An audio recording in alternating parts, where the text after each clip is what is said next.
Од 28 до 30 јуни, младешки ентузијазам и позитивна енергија го преплавија Струшкото крајбрежје.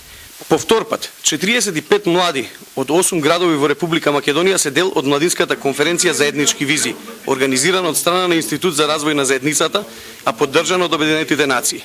Оваа конференција представува единствена можност за младите од Република Македонија од различна етничка припадност да разговараат за сите предизвици со кои што се соочуваат и воедно да ги зајакнат своите капацитети со цел да бидат активни чинители во заедницата и да предизвикаат промена во општеството.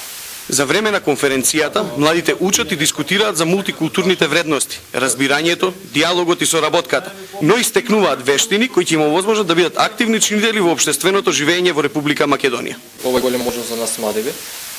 Тука можеме да го искажеме своето мислење, да дебатираме, за односите меѓу религиската состојба и диалог.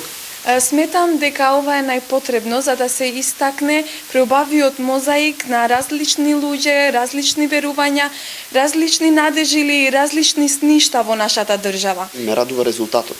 Тоа што гледам дека односите се заснуваат ставајќи акцент на личноста, на човечноста, а не на разликите по било кој основ. Конференцијата е дел од заедничката програма на Обединетите нации подобрување на меѓуетничкиот диалог и соработка помеѓу заедниците, која се спроведува од агенциите на Обединетите нации, UNDP, УНИЦЕФ и ЮНЕСКО со финансиска поддршка на владата на Шпанија преку Фондот за остварување на милениумските развојни цели.